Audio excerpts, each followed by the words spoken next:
ಓಂ ಶ್ರೀ ಗುರುಭ್ಯೋ ನಮಃ. ನಮಸ್ತೆ ಗೆಳೆಯರೇ, ಆಚಾರ್ಯ ಸ್ಕಲ್ಪ್ಚರ್ ಯೂಟ್ಯೂಬ್ ಚಾನಲ್ಗೆ ಸ್ವಾಗತ. ನಾನು ನಿಮ್ಮ ಮಧುಸೂದನ್ ಆಚಾರ್ಯ. ನೋಡಿ, ಇವತ್ತು ಜ್ಯೋತಿಷ್ಯ ವಿಚಾರದಲ್ಲಿ ಬಹಳ ಒಂದು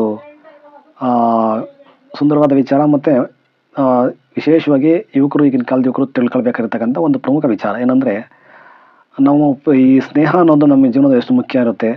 ನಮ್ಮ ಒಂದು ಸ್ನೇಹಿತರು, ಗೆಳೆಯರು, ಫ್ರೆಂಡ್ಸು ಯಾವ ರೀತಿ ನಾವು ನಮ್ಮ ಜೀವನದುದ್ದಕ್ಕೂ ನಮಗೆ ಕಷ್ಟ ಸುಖದಲ್ಲಿ ಭಾಗಿಯಾಗ್ತಾರೆ, ನಮ್ಮ ಜೀವನ ಹಂಚ್ಕೋತಾರೆ. ಮತ್ತು ನಾವು ಯಾವ ರೀತಿ ನಾವು ಒಂದು ಚಿಕ್ಕ ಬಾಲ್ಯದಿಂದ ದೊಡ್ಡವರಾಗೋ ತನಕ ಒಂದು ಫ್ರೆಂಡ್ಶಿಪ್ ಅನ್ನೋದ್ರ ನಾವು ಯಾವ ರೀತಿ ನಾವು ಕಾಪಾಡ್ಕೊತೀವಿ, ಆ ರೀತಿ ನಮ್ಮ ಜೀವನ ಅವ್ರ ಜೊತೆ ಅಷ್ಟೇ ಚೆನ್ನಾಗಿರುತ್ತೆ. ಕೆಲವೊಂದು ಟೈಮಲ್ಲಿ ಅದೇ ಸ್ನೇಹಿತರ ಜೊತೆ ಜಗಳ ಆಡ್ತೀವಿ, ಕೆಲವೊಂದು ಟೈಮು ಮತ್ತೆ ಒಂದಾಗ್ತೀವಿ, ಏನೇನೋ ಸಮಸ್ಯೆಗಳು ಬರ್ತದೆ. ಆದರೆ ಇದು ಸಣ್ಣ ಪುಟ್ಟ ಆಗೋ ಸಮಸ್ಯೆ, ಏನು ತೊಂದರೆ ಇಲ್ಲ, ಓಕೆ. ಆದರೆ ಬಹಳ ಮುಖ್ಯವಾದದ್ದು ಸ್ನೇಹಿತರ ನಂಬಿಕೆ ದ್ರೋಹ, ಜಗಳ ಹೊಡೆದಾಡೋದು, ಪ್ರಾಣ ಕಂಟಕ ಬರೋದು, ಮೋಸ ಮಾಡೋದು, ವಂಚನೆ ಮಾಡೋದು, ಈ ಥರ ನಮ್ಮ ಜೀವನದಲ್ಲಿ ಫ್ರೆಂಡ್ಸಿಂದ ಆದರೆ ನಮ್ಗೆ ಎಷ್ಟು ದುಃಖ ಆಗುತ್ತೆ.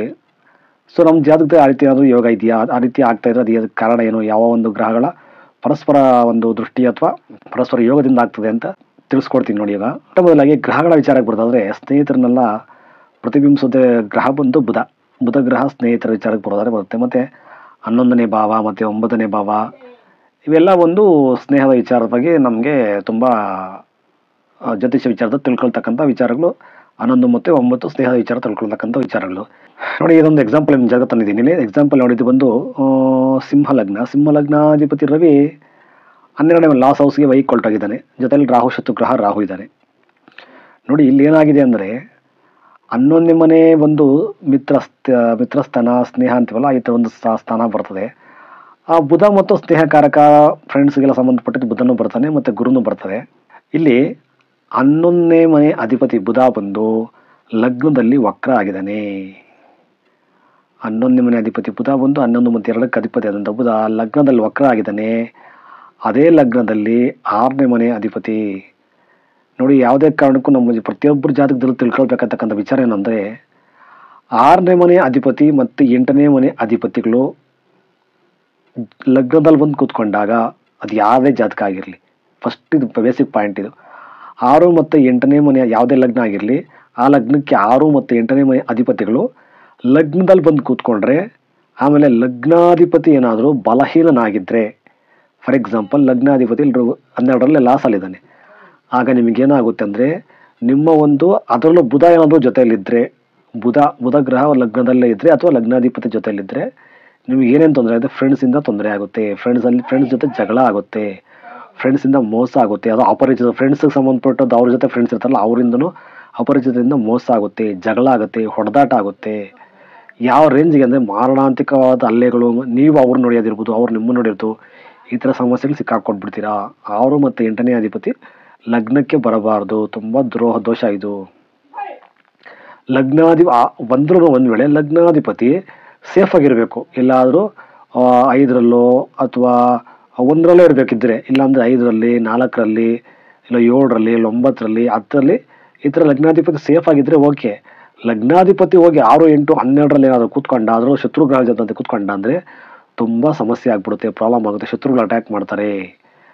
ಆಮೇಲೆ ಫ್ರೆಂಡ್ಸ್, ಇಲ್ಲಿ 11ನೇ ಮನೆ ಅಧಿಪತಿ ಬಂದು ವಕ್ರ ಆಗಿರೋದ್ರಿಂದ, ಬುಧನೇ ಫ್ರೆಂಡ್ಸ್ಗೆ ಸಂಬಂಧಪಟ್ಟ ವ್ಯಕ್ತಿ ಆಗಿರೋದ್ರಿಂದ, 6ನೇ ಮನೆ ಅಧಿಪತಿ ಬಂದು ಲಗ್ನದಲ್ಲಿ ಬಂದು ಕೂತ್ಕೊಂಡ್ರಿಂದ ನಿಮಗೆ 6 ಬಂದು ಶತ್ರುಸ್ಥಾನ, ರೋಗಸ್ಥಾನ, ಸಾಲಸ್ಥಾನ, ಹಣಕಾಸು ವ್ಯವಹಾರದಲ್ಲಾಗಿರ್ಬೋದು, ಮತ್ತು ಲಾಭ ಬರ್ತಕ್ಕಂಥ, ಪ್ರಾಫಿಟ್ ಬರ್ತಕ್ಕಂಥದ್ದು ವಿಚಾರದಲ್ಲಾಗಿರ್ಬೋದು. ಇಲ್ಲಿಬ್ಬರು ಲಗ್ನದಲ್ಲಿರೋದ್ರಿಂದ 6ನೇ ಮನೆ ಅಧಿಪತಿ ಮತ್ತು ಫ್ರೆಂಡ್ಸ್ ಸಂಬಂಧಪಟ್ಟಿರೋ ಬುಧ ಅಧಿಪತಿ, ಅಷ್ಟಮಾಧಿಪತಿ ಗುರು ಲಗ್ನದಲ್ಲಿರೋದ್ರಿಂದ ಈ ಎಲ್ಲ ಕಡೆಯಿಂದ ನಿಮಗೆ ಮೋಸ ಆಗುತ್ತದೆ, ವಂಚನೆ ಆಗ್ತದೆ, ನಿಮಗೆ ಲಾಸ್ ಆಗ್ತದೆ. ಅದರಿಂದ ಲಾಸ್ ಆಗ್ತದೆ ನಿಮಗೆ, ಮತ್ತು ಗಲಾಟೆಗಳಾಗ್ತದೆ ನಿಮಗೆ, ಗಂಡಾಂತರಕ್ಕೆ ಬರೋ ಒಂದು ಹೊಡೆದಾಟ ಲೆವೆಲ್ಗೆ ಬಂದು ಕೂತ್ಕೊಳ್ತದೆ ಲಾಸ್ಟ್ಗೆ ಇದು. ಮತ್ತು ಈ ಲಗ್ನಾಧಿಪತಿ ಮೇಲೆ ರವಿ ಮೇಲೆ ಕುಜರ 4ನೇ ದೃಷ್ಟಿ. ಕುಜ ರವಿ ಫ್ರೆಂಡ್ಸೇ ಆದ್ರೂ ಕುಜರ 4ನೇ ದೃಷ್ಟಿ ಕೆಟ್ಟದ್ದು, ಯಾರ ಮೇಲೆ ಬಿದ್ದರೂ ಕೆಟ್ಟದೆ. ಅದು ಫ್ರೆಂಡ್ಸು, ಸ್ನೇಹಿತ ಗ್ರಹದ ಮೇಲೆ ಬಿದ್ದರೂ ಕೆಟ್ಟದೆ, ಶತ್ರುಗ್ರಹಗಳ ಮೇಲೆ ಬಿದ್ದರೂ ಕೆಟ್ಟದೆ. ಮತ್ತು 12ನೇ ಮನೆ ಅಧಿಪತಿ ಚಂದ್ರ ಹೋಗಿ 11ರಲ್ಲಿ, ಇಲ್ಲಾಂದರೆ ಫ್ರೆಂಡ್ಸ್ ಮಿತ್ರರ ಒಂದು ಮನೆಯಲ್ಲಿ ಕೂತಿದ್ದಾನೆ. ಹಾಗಾಗಿ ನಿಮಗೆ ಇಲ್ಲಿ 12ರಿಂದ ಫ್ರೆಂಡ್ಸಿಂದ ಲಾಸ್ ಆಯಿತು, ವ್ಯಯ ಆಯಿತು, ಇವರಿಂದ ಮೋಸ ಆಗ್ತದೆ ನಿಮಗೆ. 12ನೇ ಮನೆ ಅಧಿಪತಿ 11 ಹೋದ್ರೆ ಫ್ರೆಂಡ್ಸಿಂದ ಮೋಸ ಆಗ್ತದೆ, ಲಾಸ್ ಆಗ್ತದೆ ನಿಮಗೆ. ಫ್ರೆಂಡ್ಸನ್ನು ಕಳ್ಕೊತೀರಾ, ಅವರು ನಿಮ್ಮನ್ನು ಕಳ್ಕೊತಾರೆ. ಈ ರೀತಿ ಜಾತಕದಲ್ಲಿ ಯಾರಿಗೇ ಆಗಿರಲಿ, ಆ ಒಂದು ಸ್ನೇಹನ ವಿಚಾರದಲ್ಲಿ ಅದೇ 11ನೇ ಮನೆ ಅಧಿಪತಿ ಲಗ್ನಾಧಿಪತಿ ಜೊತೆ ಲಗ್ನದಲ್ಲೇ ಇದ್ದರೆ, 11ನೇ ಮನೆ ಅಧಿಪತಿ 11ರಲ್ಲೇ ಇದ್ದರೆ, ಅಥವಾ 11ನೇ ಮನೆ ಅಧಿಪತಿ ಲಗ್ನಾಧಿಪತಿ ಜೊತೆ 10ರಲ್ಲೋ 9ರಲ್ಲೋ 7ರಲ್ಲಿದ್ದರೆ ಆಗ ನಿಮ್ಗೆ ಅನುಕೂಲ ಆಗ್ತದೆ. 11ನೇ ಮನೆ ಅಧಿಪತಿ ವಕ್ರಾಗಿ ಲಗ್ನದಲ್ಲಿದ್ದಾನೆ. 11ನೇ ಮನೆ ಅಧಿಪತಿ 11 ಮನೆಯಲ್ಲಿ 12ನೇ ಮನೆ ಅಧಿಪತಿ ಹೋಗಿ ಚಂದ್ರ ಕೂತ್ಕೊಂಡ್ಬಿಟ್ಟಿದ್ದಾನೆ ಲಾಸ್ಟ್ ಅಧಿಪತಿ. ಮತ್ತು 11 ಮನೆ ಅಧಿಪತಿಗೆ 6 ಮತ್ತು 8ನೇ ಅಧಿಪತಿ ಕಲೆಕ್ಷನ್ ಇರೋದ್ರಿಂದ ಫ್ರೆಂಡ್ಸಿಂದ ನಿಮಗೆ ಮತ್ತು ಶತ್ರುಗಳಿಂದ ನಿಮಗೆ ತೊಂದರೆ. ಲಗ್ನಾಧಿಪತಿ ವೀಕ್ ಆಗಿದ್ದಾನೆ. ರವಿ ಗ್ರಹ 12ರಲ್ಲಿ ರಾಹು ಜೊತೆ ವೀಕ್ ಆಗಿದ್ದಾನೆ.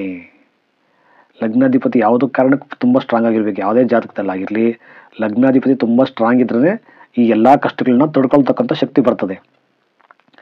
ಇಲ್ಲಾಂದರೆ ತುಂಬ ಕಷ್ಟ ಆಗ್ತದೆ ನಿಮಗೆ. ರಾಹು ಇರೋದ್ರಿಂದ ಬೇಗನೆ ಮೋಸಕ್ಕೊಳಗಾಗ್ತೀರಾ ನೀವು. ನಿಮ್ಮ ಒಂದೇನೋ ಒಂದು ಯಾವುದೇ ಬಿಸ್ನೆಸ್ ವಿಚಾರದಲ್ಲಿ ದುಡ್ಡಿನ ವ್ಯವಹಾರದಲ್ಲಿ ನಿಮಗೆ ಮೋಸ ಆಗ್ತದೆ. ಇಲ್ಲಿ ಧನಸ್ಥಾನಾಧಿಪತಿ ಬುಧ ಮತ್ತು ಲಾಭಸ್ಥಾನಾಧಿಪತಿ ಬುಧ, ಬರಬೇಕಾಗಿರ್ತಕ್ಕಂಥ ದುಡ್ಡು, ಬರಬೇಕಾಗಿರ್ತಕ್ಕಂಥ ಲಾಭ, ಬರೋ ಬಿಸ್ನೆಸ್ ಪ್ರಾಫಿಟ್ ಎರಡೂ ಈ ಒಂದು ಶತ್ರುಗಳು 6ನೇ ಮನೆ ಅಧಿಪತಿ 8ನೇ ಮನೆ ಅಧಿಪತಿ ಇವೆಲ್ಲ ಸೇರಿಕೊಂಡು ನಿಮಗೆ ಅಟ್ಯಾಕ್ ಮಾಡಿ ಮೋಸ ಮಾಡಿದ್ದಾರೆ, ನಿನ್ನ ಕಿತ್ಕೊಂಡಿದ್ದಾರೆ. ನಿಮ್ಮ ಜಾತಕದ ವ್ಯಕ್ತಿಯಿಂದ ಕಿತ್ಕೊಂಡು ಲಾಸ್ ಆಗಿದೆ. ಅದರಲ್ಲೂ ಜಾತಕದ ಲಗ್ನಾಧಿಪತಿ 12ರಲ್ಲಿರೋದ್ರಿಂದ ಆ ಒಂದು ಮೋಸಕ್ಕೆ ಬೇಗನೆ ಒಳಗಾಗಿದ್ದಾರೆ, ಬೇಗನೆ ಯಾಮಾರಿದ್ದಾರೆ. ಬುದ್ಧಿ ಅಷ್ಟು ಪ್ರಮಾಣ ಕ್ಷೀಣ ಆಗಿದೆ. ಈ ರೀತಿ ಒಂದು ಜಾತಕದಲ್ಲಿ ಯಾವುದೇ ಕಾರಣಕ್ಕೂ ಈ ರೀತಿ ಇರಬಾರ್ದು. ಮತ್ತು ಗುರು ಲಗ್ನದಲ್ಲಿರೋ ಶುಭ ಒಳ್ಳೆಯದು ಎಲ್ಲ ದೋಷ ಓಕೆ, ಆದರೆ ಅಷ್ಟಮಾಧಿಪತಿಯಾಗಿ ಲಗ್ನದಲ್ಲಿರೋದು ತೊಂದರೆ. 8ನೇ ಮನೆ ಅಧಿಪತಿಯಾಗಿ ಲಗ್ನಕ್ಕೆ ಬಂದಿರೋದ್ರಿಂದ ಆ ಒಂದು ಲಗ್ನದಲ್ಲಿ ಆ ಒಂದು ಕೆಟ್ಟ ಆಲೋಚನೆಗಳು, ಕೆಟ್ಟ ಹೊಡೆದಾಟ, ಕೋಪ, ಆತುರತೆ, ಟೆನ್ಷನ್ನು, ಪ್ರೆಷರ್ ಎಲ್ಲ ಕೊಡ್ತಾನೆ. ಮತ್ತು 6ನೇ ಮನೆ ಅಧಿಪತಿ ಶನಿಯೂ ಲಗ್ನದಲ್ಲಿರೋದ್ರಿಂದ ವಿಪರೀತ ಶತ್ರುಗಳ ಕಾಟ, ರೌಡಿಸಮು, ಗಲಾಟೆ, ಕೆಟ್ಟ ನಡವಳಿಕೆ ಅಂತ ಆಟೋಮೆಟಿಕಾಗಿ ಬರ್ತದೆ. ಬಟ್ ಅಂದರೆ ಅವೆಲ್ಲ ಮಾಡೋದಕ್ಕೆ ಲಗ್ನಾಧಿಪತಿ ಸ್ಟ್ರಾಂಗ್ ಆಗಿರ್ಬೇಕು. ಬಟ್ ಈ ಲಗ್ನಾಧಿಪತಿ ಸ್ಟ್ರಾಂಗ್ ಆಗಿಲ್ಲ, 12ರಲ್ಲೂ ಕೂತ್ಕೊಂಡ ರಾಹು ಜೊತೆ. ಸೊ ಏನೇ ಮಾಡೋಕ್ಕೋದ್ರೂ ಇವರಿಗೆ ತೊಂದರೆ ಆಗ್ಬಿಡ್ತದೆ, ಲಾಸ್ಟ್ಗೆ ಇವರೇ ಸಿಕ್ಕಾಕೊಂಡ್ಬಿಡ್ತಾರೆ. ಈ ರೀತಿ ಒಂದು ಸಮಸ್ಯೆ. ಬಟ್ ಒಳ್ಳೆ ಪುಣ್ಯ ಅಂದರೆ 9ನೇ ಮನೆಯಲ್ಲಿ ಕುಜ ಸ್ವಕ್ಷೇತ್ರ ಮೇಷರಾಶಿಯಲ್ಲಿರೋದು, ಭೂಮಿಯಿಂದ ತಂದೆ ಕಡೆಯಿಂದ ಇವರಿಗೆ ಲಾಭ ಇದೆ. ಸೊ ಇದೊಂದು ಇವ್ರನ್ನ ಕಾಪಾಡುವುದು. ಯಾಕಂದರೆ ರವಿ ಮತ್ತು ಕುಜ ಫ್ರೆಂಡ್ಸ್ ಆಗಿರೋದ್ರಿಂದ ತಂದೆ ಕಡೆಯಿಂದ ಪ್ರಾಫಿಟ್ ಆಗಿ ಇವರಿಗೆ ಅನುಕೂಲ ಆಗುತ್ತೆ, ಇವರು ಕಾಪಾಡ್ಕೋತಾರೆ. ಆದರೂ ಆ ಒಂದು ತಂದೆಯ ಒಬ್ಬ ಪಿತೃ ಅಂದರೆ 9ನೇ ಮನೆ ಕುಜನ ಕೆಟ್ಟ ದೃಷ್ಟಿ 4ನೇ ದೃಷ್ಟಿ ಇರೋದ್ರಿಂದ ಏನೇ ಮಾಡಿದ್ರು ಆ ಒಂದು ಲಾಸ್ಟ್ಗೆ ಅವ್ರ ಕಡೆಯಿಂದ ಒಂದು ಶಿಕ್ಷೆ ಅಂತ ಆಗುತ್ತೆ. ಅವ್ರ ಕಡೆಯಿಂದ ಬುದ್ಧಿಮತ್ತ ಆಗುತ್ತೆ, ಪಾಠ ಕಲಿತಾರೆ. ಆ ರೀತಿ ಒಂದು ಕೆಟ್ಟ ದೃಷ್ಟಿ 4ನೇ ದೃಷ್ಟಿ. ಹಾಗಾಗಿ ನಮ್ಮ ಜಾತಕದಲ್ಲಿ ಯಾವುದೇ ಕಾರಣಕ್ಕೂ ನಾವು ನೋಡ್ಕೋಬೇಕು. ಈ ರೀತಿ ಇದ್ದಾಗ ನಾವೇನು ಮಾಡಬೇಕು ಅಂದರೆ ಸ್ವಲ್ಪ ಸ್ನೇಹಿತರ ಬಳಿ ವ್ಯವಹಾರ ಕಡಿಮೆ ಮಾಡ್ಕೋಬೇಕು. ಅತಿ ಹೆಚ್ಚಾಗಿ ಹೊರಗಡೆ ಓಡಾಡಬಾರ್ದು. ಸ್ನೇಹಿತರ ಜೊತೆ ಅಪರಿಚಿತರ ಜೊತೆ ವ್ಯವಹಾರ ಜಾಸ್ತಿ ಮಾಡೋಕ್ಕೆ ಹೋಗ್ಬಾರ್ದು.